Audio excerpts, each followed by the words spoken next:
უკრაინამ დღეს პირველად მასიურად შეუტია კოსმოდრომს არხანგელსკის ოლქში, რუსეთში, რათა ჩაეშალა კრემლის გეგმები კოსმოსში სტარლინკის ანალოგის განთავსების შესახებ. გარდა ამისა, 24 აგვისტოს ღამეს დაღესტანში აფეთქებების შემდეგ ხანძარი გაჩნდა ინდუსტრიული პარკი თიუბეს ტერიტორიაზე.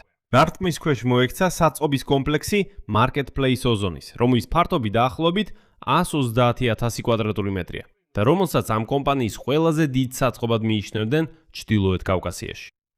და ეს უკვე მე-6 დამტვარი საწყობია ამ კომპანიის, სულ 3 დღის განმავლობაში. კომპანია ოზონის აქციები მაშინვე 30%-ზე მეტით დაეცა. პასუხად კრემლის სპიკერმა დიმკა პესკოვმა დაიმუქრა, რომ ამიერიდან რუსი სამხედროები რეგულარულად დაარტყამენ კიევს უკრაინული დრონების თავდასხმებზე პასუხად. Marketplace ოზონის საწყობებზე, ასევე სხვა სავაჭრო ინფრასტრუქტურაზეც.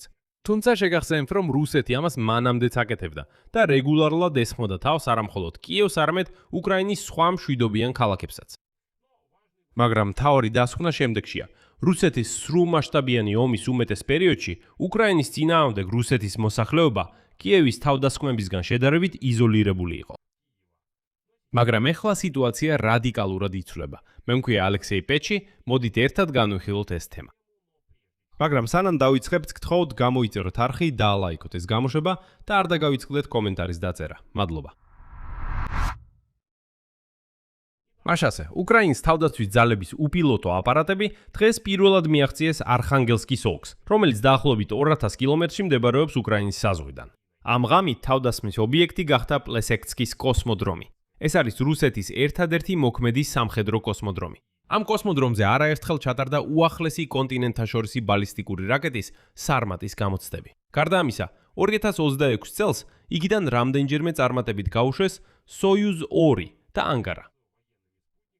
და რასვეთის ორბიტალური დაჯგუფების აპარატები, რომელსაც რუსეთის თავდაცვის სამინისტრო განიხილავს, როგორც ამერიკული სტარლინკის ანალოგს.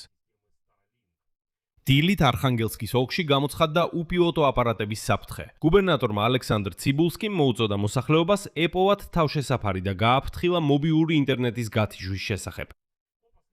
შედეგების შესახებ მან საბოლოოდ არ გააკეთა განცხადება, თუმცა მონიტორინგის არხებმა განაცხადეს, რომ რაღაც მაინც მოხდა. მაგრამ სამწუხაროდ ცუდი ამბებია. რუსებმა დღეს მაინც გაუშვეს ორბიტაზე რაკეტა სამხედრო დანიშნულების თვერთით. რუსეთის თავდაცვის სამინისტრო იუწყება, რომ არხანგელსკის ოლქში მდებარე პლესეცკის კოსმოდრომიდან მაინც წარმატებით განხორციელდა საშუალო კლასის მატარებელი რაკეტა სოიუზ 2.1-ბ-ს გაშვება, რომელმაც ორბიტაზე გაიყვანა სამხედრო თვერთი, რომლის ტიპი და დანიშნულება არ საჯაროდება. თუმცა არსებობს ეჭვი, რომ ეს რაკეტა სწორედ სისტემის რასვეთ თანამგზავრებს უშვებს. ანუ სტარლინკის ანალოგს. ასე რომ როგორც ჩანს, ამჯერად გაშვების ჩაშლა სამწუხაროდ ვერ მოხერხდა. საერთოდ ბოლო დროს უკრაინის შეიარაღებულმა ძალებმა გაააქტიურეს დარტყმები რუსეთის კოსმოსურ ინფრასტრუქტურაზე. გასცენებთ, 15 აგვისტოს სარაკეტო კოსმოსური ცენტრი პროგრესი სამარის ოლქში თავდასხმის ობიექტი გახდა. ეს არის ერთადერთი საწარმო, სადაც სერიულად იკრიბება სოიუზ 2-ის გამშვები რაკეტები. უკრაინის გენშტაბის მონაცემებით, სარაკეტო კოსმოსური ცენტრი ასევე ამზადებს კოსმოსურ აპარატებს, რომელსაც რუსეთის არმია დაზვერვისთვის იყენებს. თანამგზავრული სურათებმა აჩვენა 106 საამქროს განადგურება, სადაც წარმოება მიმდინარეობს. სოიუზების წარმოება მიმდინარეობს მაღალი სისუფთავის რეჟიმში, რაც გულისხმობს განსაკუთრებულ პირობებს, მათ შორის წნევის დონის კონტროლს, მიკროკლიმატისა და სტაბილურობის უზრუნველყოფას. საამქროს ადგენას შეიძლება რამდენიმე თვე დასჭირდეს. გარდა ამისა, დღესვე 24 აგვისტოს ღამეს უკრაინის შეიარაღებულმა ძალებმა დარტყმა მიაკანეს სამხედრო საწარმოს კამენსკის კომბინატი როსტოვის ოლქში. ამის შესახებ ასევე იუწყება უკრაინის შეიარაღებული ძალების გენერალური შტაბი. კომბინატი კამენსკი შედის სახელმწიფო კორპორაცია როსტეხის სტრუქტურაში და სპეციალიზდება მყარი სარაკეტო საწვავის, დენთისა და ასაფეთქებელი ნივთიერებების წარმოებაში. საწარმო აწარმოებს კომპონენტებს რეაქტიული ზალპური ცეცხლის სისტემების ურაგანი, სმერჩი და ტორნადოსთვის საბრძოლო მასალებისათვის. ასევე სარაკეტო სისტემებისთვის, მათ შორის საზეინტო სარაკეტო კომპლექსებისთვის S-300 და S-400 და საავიაციო დამთმელი საშუალებებისთვის. თანამშრომლობის ფარგლებში ქარხანა აწვდის მყარ საწვავიან მუხტებს ბალისტიკური რაკეტების ისკანდერ M-ის ძრავებისთვის. ამავე დროს 24 აგვისტოს ღამეს დაღესტანის კუნტორქალის რაიონში აფეთქებების შემდეგ ხანძარი გაჩნდა ინდუსტრიული პარკის TUBE-ს ტერიტორიაზე.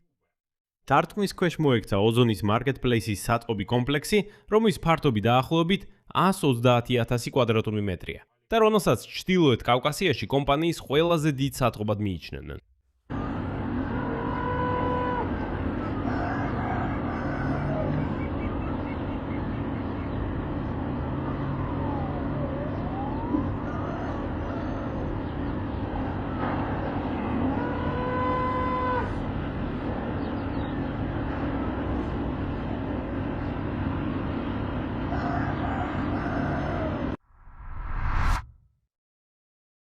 საერთოდ ჯამში ბოლო 3 დღის განმავლობაში რუსეთის ფედერაციის ერთ-ერთი უმსხვილესი ონლაინ რიტეილერის ოზონის 6 საწყობი კომპლექსი დრონების თავდასხმის ობიექტი გახდა.